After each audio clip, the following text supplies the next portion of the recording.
Good day, everyone, and welcome to Proving the Power of NextGen Women. I'm George Brooks from Ernst & Young, and I'm here today with Jen Openshaw and a great group of panelists. I am very excited to be here today for several reasons. One, I have a daughter, and I've been through this journey with her as she went through college and has been working now for about 7 years. But also, I'm here as a business unit leader with about 3,500 professionals working in our group. 63% of those are women and 34% are underrepresented minorities. And then last, as an advisor to our clients, so what's going on in the workplace right now is we're moving from an industrial age to a technology age. And what's interesting, in the technology age, our clients and employers are looking for innovation. And in the last 20 years, innovation has come from human to human contact.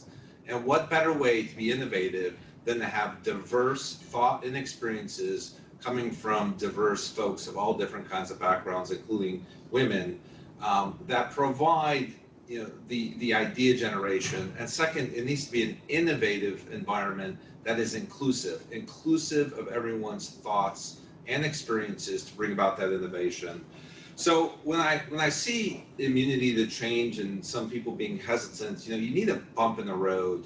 And I think Girls with Impact and these entrepreneurship competitions provide that bump to give some experience and eventually some confidence to young girls to do something that they otherwise feel some kind of perceived barrier.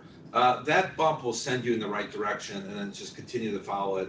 And my advice is, after you get the bump, get continued reassurance and guidance in your journey. So today's agenda, real quick, over the next 30 minutes, we're gonna, 1, reveal the findings of Girls with Impact report, 2, share some striking results about Gen Z, talk with our C-suite panel, and last, open up to questions and answers. So I'll turn it over to Jen. Okay, great. And it's so great to have everybody here. We have an awesome panel. Let me just share with you that last year we actually did issue this report, and the findings were quite startling. This year we were able to expand it with data from UConn, UCLA, and Rice University. And we're going to show you some pretty surprising findings, I think. We've seen lots of data about women in the workplace in terms of ROI and risk. This is about next generation women. This data comes from these 3 universities, over 6 years of business competitions involving about 1,400 participants, 535 business teams, and they're competing for some pretty big prize money, as you can see there. One of the things that's quite surprising, but maybe not, is that when we look at the number of participants in these venture competitions over the last 6 years, we're only talking about 66% of them, or 22% of them being women. Let me go into the findings. Again, this data is over the last 6 years, and the big surprising in summary is that once young women are in, they do extremely well. They're outperforming the men by their numbers. So let's take a look here at the number of women participants. We said is just about 22% versus men. But when we look at ranked teams, and by ranked teams, we mean those business teams that are ranking first, second, or third in their venture competitions, 51% of them actually have a woman founder versus about 49% of those teams being male only. And then when we look at the CEOs, similar story, pretty big numbers by women. 32% of those CEOs are women, and 68% of them are men. So let me go into one of the other interesting findings that you had, David, and you're cutting in and out, so I'm going to go ahead and do this. But basically, there's some anecdotal evidence that shows that women might actually, George, be avoiding real-world business. So the interesting thing is that when class descriptions, entrepreneurship or business program descriptions, moved from theory to real-world practical, you saw a big drop in women from about 18% signing up for those classes to about 5%. And David, I think you said one of the reasons could be that women maybe lack confidence, or maybe they're avoiding what might be perceived as high-risk scenarios. Is that the case? The ambiguity of the class. Is that the case? the ambiguity of the class structure in the practical environment risks the grades. So therefore, you don't have a defined test structure, right? And that scares off a lot of people who are risk adverse. One of the ideas behind my involvement with Girls with Impact is exposing young women and girls to experiences where they learn that there isn't necessarily risk and ambiguity will increase their participation in these type of programs at higher ed. And that's why, and I think the data, although early on, is starting to show that we can alleviate some of that, but it's a real problem in selection. So pretty interesting thing that we're suggesting that colleges monitor much more broadly, because interestingly, a lot of the data out there is really hit and miss. Some universities are not tracking actually on these venture competitions. Is the CEO a man or a woman? So actually getting some of this data was pretty difficult, but I know you're tracking it closely. So we want to quickly get through just some of the recommendations. They're in the report that's going to be available at 11:30 today, so that we can turn to our C-suite panel. But, David, you hit on it. When it comes to young women in high school, we need to precondition them, right? Precondition them, give them exposure to business and the risk-taking that's really part of everyday life and operating in the business world. Also, paving the pathway with role models. We do that, and the girls are sort of in awe when they see what some big business leaders, like a Jeff Bezos, for example, is doing. Using digital access. So there's really no longer an excuse for young women not to have the networks that all of us didn't have moving into the workforce. And then obviously, David, as you just hit on, moving from theory-based activities to more real-world hands-on. We're going to hear from Jody in just a moment, and really some staggering outcomes that we're seeing from these young women. The other is that we move into the college space. David, I think you would recommend that universities track this D&I data, because isn't that more valuable, George and David, to universities to see, you can chime in, to see, what kind of numbers are we really seeing on an even larger scale?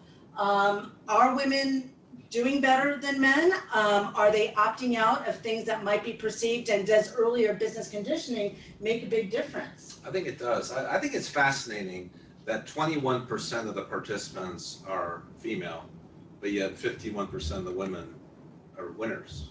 Yeah. That's so you have like a small subset going in, and then there's this hesitancy to go in, right? And real world shows an actual more hesitancy, real world classes versus theory.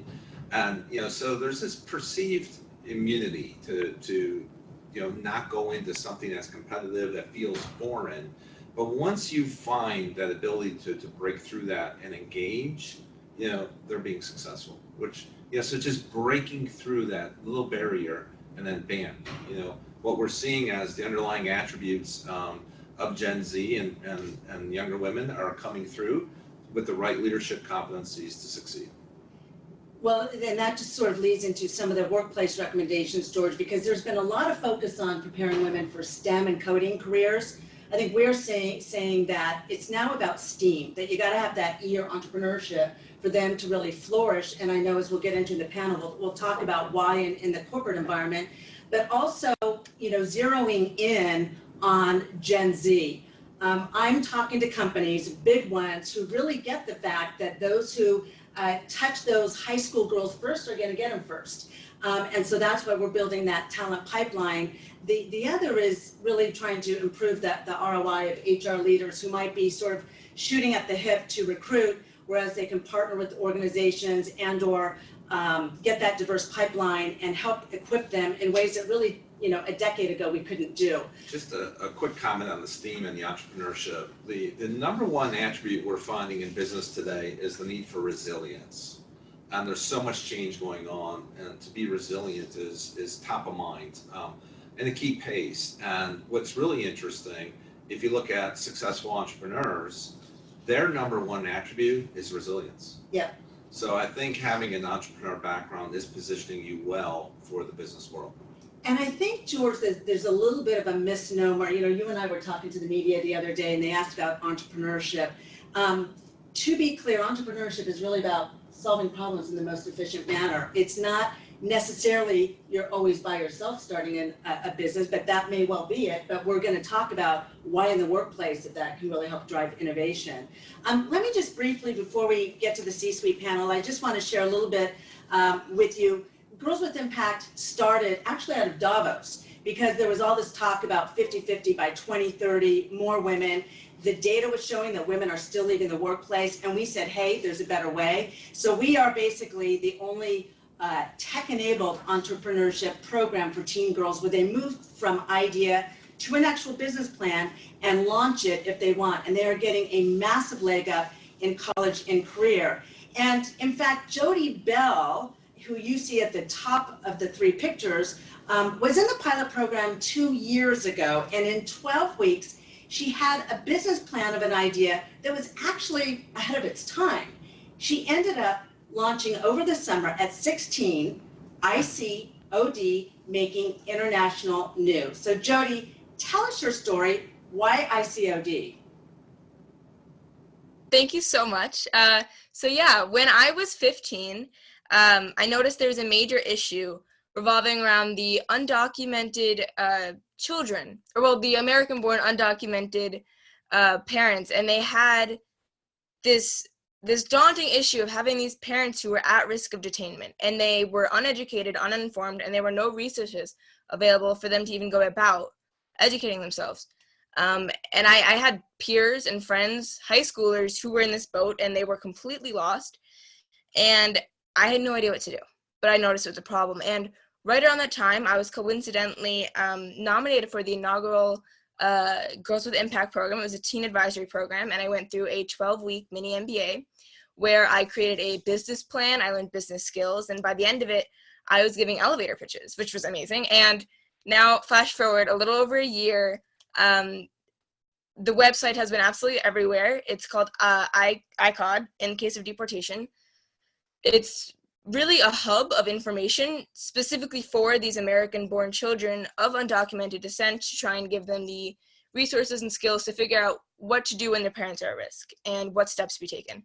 And it's being implemented in school districts from New Rochelle, Greenwich, all the way down to Houston, Texas, which is so cool. And, you know, while the goal of the website was to make an impact, and I'd like to say that we were pretty successful in that, I personally have gone through such an amazing and life-changing journey just at the age of 16 going through this, which is, it's weird to say, but it's true. I mean, I've learned how to do SWOT analysis and how to conduct one, which, you know, is cool, but I've also gotten the confidence to do these live radio interviews, podcasts, TV appearances, and, you know, that used to scare me so much, but I think these are the skills and this is the confidence that these kids don't have today, because these schools aren't teaching these children that any of these skills or that they're even capable of making a change.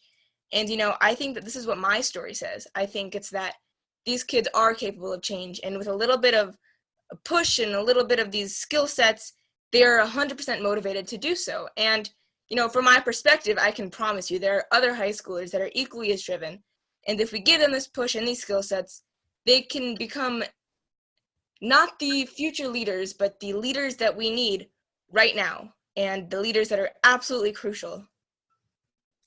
And Jody, I think terrific. You developed so many skills, and you have had such an impact. And when we look at some of the data that we're seeing from Girls with Impact, just briefly, 87% of these girls are creating a business plan. George, 100% of them are feeling more career ready. We asked them about majoring in business or entrepreneurship, and 81% of them say they're more likely, and they are doubling their confidence. It's pretty incredible. So the question really, George, is should corporate leaders be turning to Gen Z? Is it too early? Does it make sense? With that, we're going to turn to our C-suite panel. We've got an awesome group from KKR and the NASDAQ, and of course EY, both Jackie Taylor and George Brooks. And George, let me ask you, as the head of the People Advisory Board business at EY, in your experience, do you think diversity is it more talk? Well, yeah, everything we see today, there's the first movers, then there's fast followers, and there's folks that don't get it. the first movers are out there. They see the benefit of the new business model requires more teaming, which requires more inclusion, and then with that, diversity of thought being accepted, and people working equally versus in a hierarchical mechanism is what's providing a lot of value. So maybe 20% are getting it, 65% are fast followers. Right. But I think it's very clear that to succeed today, you have to have this new environment of inclusion and getting input from everyone.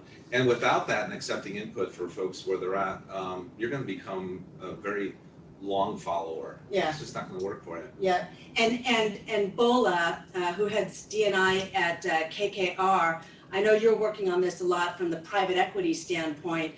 Why does KKR believe in investing in the firm's diversity, and how does that really relate to overall performance, which is really what all of, whether it's George, your clients or companies are thinking about? Bola? Yeah, no, absolutely. I think for us, what's most important at the end of the day is performance for our clients. And as we think about our investors, pension plans, family offices, et cetera, for us, diversity is about improved performance. And there are lots of metrics and data out there from various organizations really providing insight on how much more your performance can improve based on diversity. So whether that's McKinsey stating that increased diversity improves performance by about 33% amongst your peers, or it's Harvard Business Review providing articles around a 19 percentage point increase in innovation. All of those speak to our people in terms of really wanting to enhance our teams and ensure that there are lots of voices around the table, problem solving for our clients and investing their dollars. And I think, quite frankly, as we think about homogeneousness and blind spots and the ability to mitigate risk, diversity really helps solve for a lot of those areas in enhancing our efforts and driving the bottom line. And then the last point I'll make is that our clients, quite frankly, are quite focused on this effort. So whether it's our limited partners who are ensuring, asking, and pushing us to drive greater diversity within our organization because they too believe it will enhance their outcomes, those are just some additional points in which we understand and recognize that we need to change the landscape in order to continue to be successful in this space.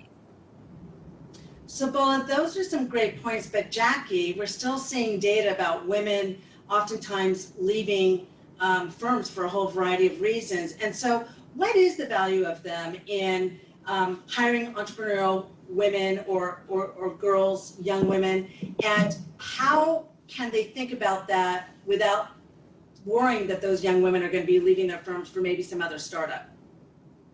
Right. I mean, I think it's a valid concern, but as George was mentioning earlier, the key to the success of many of these organizations in the marketplace is going to be innovation. And innovation is a huge differentiator. So when you think about entrepreneurial training for our girls and Gen Z, those skills around agility and being flexible and spawning ideas, those are the skills that these organizations are going to need. And so there should be less of a fear around the retention of those individuals and more of a desire to use that as a screening mechanism to make sure that the folks that you're bringing in have that skill set. And Jackie, there's a lot of efforts that companies have going on. For example, I was at Google a few weeks ago, and they encourage their employees to bring those ideas to them, potentially fund those ideas, and even give them equity. Nicola, you are out in San Francisco. You're the head of the Entrepreneurial Center for the NASDAQ, and you work with these early stage women-led companies. Very interesting that you're seeing a large delta in the compensation and valuations that these women are asking for when they come in. Are you surprised? Were you surprised? And how are you dealing with that? Yeah, that's such a great question. I mean, I unfortunately was surprised, having come from venture myself, spending nearly 11 years there. I'd always hoped anecdotally that things like valuation and compensation were of equal par. You know, in our last 2.5 years, we've now worked with 15,000 founders, almost half, 49% are female leaders. And time again, we're seeing, you know, numbers that are quote unquote conservative coming in from our female leaders, lower than 20% difference between the male counterparts. Similarly, valuations that are in that same order of magnitude, and starting salary pay for our female CEOs when they are reflecting what they should be paid themselves after a venture round that's different than the male counterparts. So we're doing two things significantly differently based on that data set. One is we're creating peer cohort systems where female founders can actually come in and learn from other female founders. And it's a heart-to-heart open conversation around what it is that they're paying, how it is that they negotiate elements like valuation, and what it is that they would recommend going into a meeting with, whether it be investors or whether it be other leaders in a board meeting, trying to make a difference of that way. And the second thing is we're no longer kind of hiding behind anecdotal data of, you know, here's how we talk about valuation, or here's how we kind of shy away from compensation. Instead, we're empowering people through the methods of education, similar to what Girls with Impact is doing, and these other great leaders on this panel, to really be very honest, very authentic in making sure that people have access to information in order to do things in a more efficient and powerful way. Well, George, you know better than anybody, the power of data today, right? There's no reason not to be using that to arm people as you are, Nicola. You're doing such important work. George, I want to come back to you. From a corporate standpoint, is it too early for them to be thinking about Gen Z, in your opinion? Well, we have cultural anthropologists on staff here.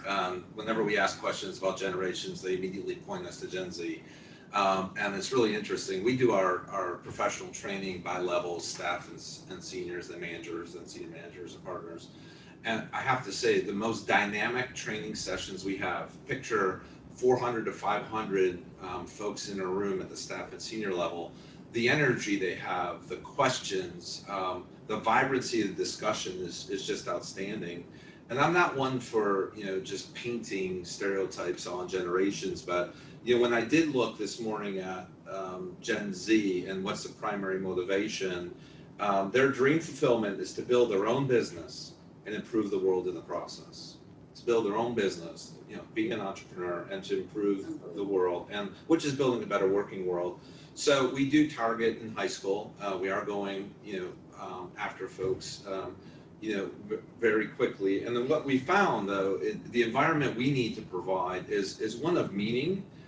We truly are trying to change the world of work and put our fingerprint on it. But then, you know, it's very important, a sense of belonging, voice, and respect. And with that, we've done two programs. We've done a digital mentor program where we're attaching or connecting digitally inclined younger folks with all the leaders, you know, to help us better understand. And then in all our meetings, whether it's client meetings or developing new solutions, we have mandatory millennials in meetings.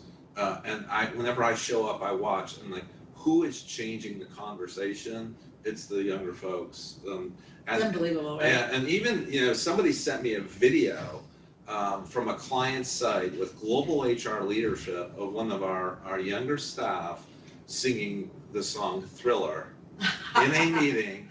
And what the staff was telling the client is, we are going to thrill you with our services. So it's just, the transparency is refreshing. Wow. Hey, by the way, if anybody wants to ask some questions of our panelists, please, you can either use the Q&A or the chat box. So we'll be monitoring that. It is surprising, George, what you're seeing and doing with those that younger generation. I've gotten some of that feedback myself. Hey, Bola, back to you. Talk to us about what KKR is actually doing to invest in junior talent and talent that's going to help you drive your future. I mean, as we think about our organization, we fully recognize that there's really an opportunity to educate and provide greater awareness around the opportunities that private equity can afford. But I also think there's an opportunity to educate around the broader spectrum of KKR and the various businesses in which we function and work. And so we spent a lot of time thinking about what organizations are the best partners in this space, whether it's organizations like yours or Girls Who Invest, There are other diversity partner organizations that focus on junior women, college level women, mid-level career women, and really sort of taking it from every aspect and thinking about every potential entry point as a way to both educate, provide awareness, and pipeline talent for our roles within our firm.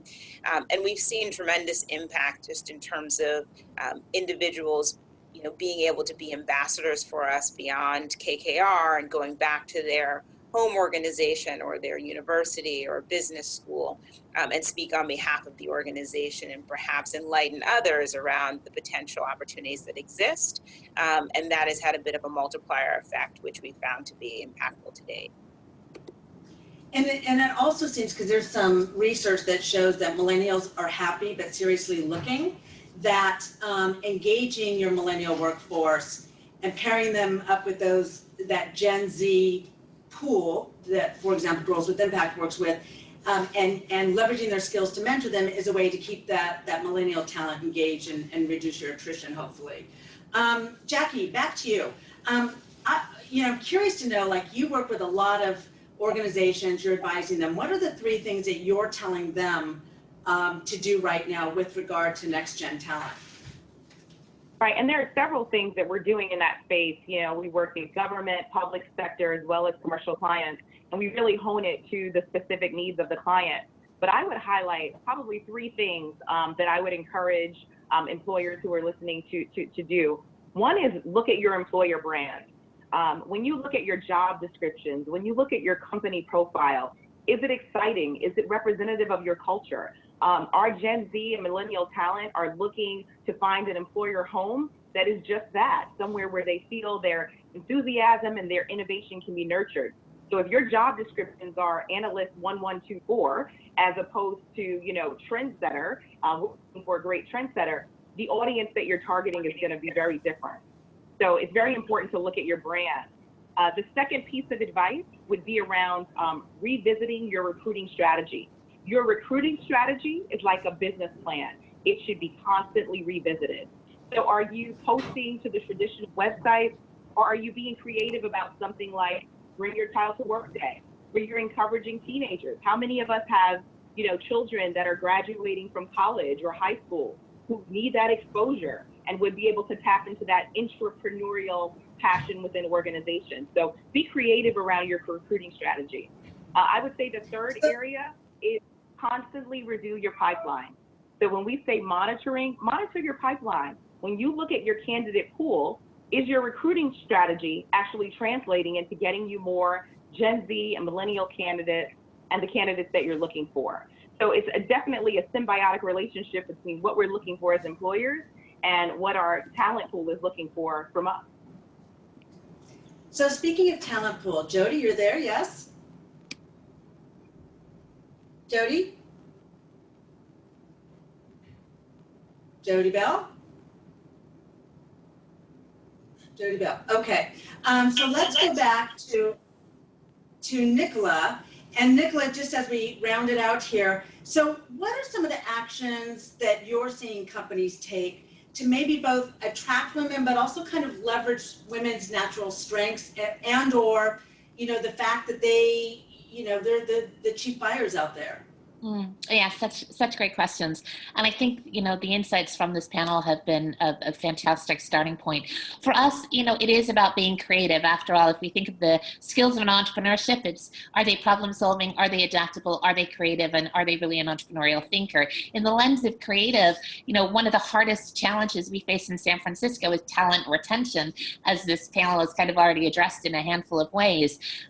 For our startups that are trying to compete against talent, it's an incredibly difficult market. So one thing that they've had to get really nimble about, whether it's female founder led and or females on the founding team, is making sure that benefits can accommodate a lot of those Gen Z desires, and especially for attracting females. So that means getting really creative around, what is that flex schedule need to look like? How can you continue to engage people with purpose and with passion inside of businesses? That's probably one of the most interesting and insightful things that we've seen here, is realizing showing that the role of innovative leader has been completely democratized. The further downstream you can push that into the organization such that everyone feels a connection to what it is that the business is trying to do, the better off you're going to have in keeping and attracting and retaining top talent with you. And certainly we think that's something that startups are uniquely capable for, and anyone with an entrepreneurial mindset has access to be able to do. Thank you so much, Nicola. I mean, really great insight from everybody. And just to kind of, summarize what we all took away here, and George, feel free to chime in, but big shift from how people work, right? We're going from me to we, and the we better be diverse. And the environment better be the right environment, right? You've seen all the headlines, and we talked the other day about the safe environment so that you really can unleash that talent. Absolutely. Psychological safety and physical safety, and safety to family. And Jackie, you talked about leveraging entrepreneurship internally, intrapreneurship, I think is what you call it at times. Diversity is getting so much more board attention, and they're looking at the metrics. No reason we can't be also diving down deeper to the next generation talent. Opportunities to partner externally, I think yielding a higher ROI, and also getting a more capable workforce and a diverse workforce.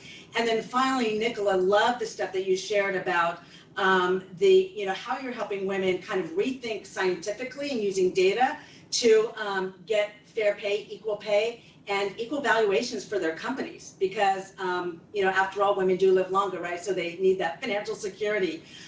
Just to give you a little bit of a picture of where Girls with Impact is going, the goal is to equip 10,000 girls as tomorrow's CEOs or entrepreneurs. Again, they're learning things that most of us would learn at like 30 or 40 years old.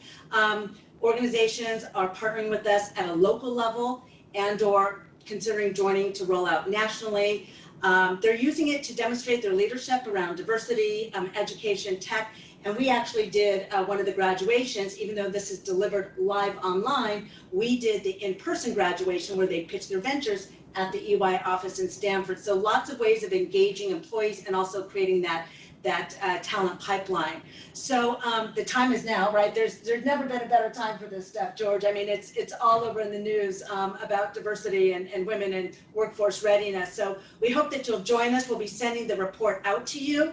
If you have interest in conversations with Girls with Impact, you can visit the website at girlswithimpact.com. And if you're interested in thinking about how to transform your organization from an HR and digital perspective, Jackie Taylor on here, you see her email, jackie.taylor@ey.com. I want to thank our panelists for such a fantastic conversation. And Jody, it's a great example of how much more potential these young women have, and if we get them first and prepare them, they're going to be a great talent pipeline. So thank you, and have a great rest of your day.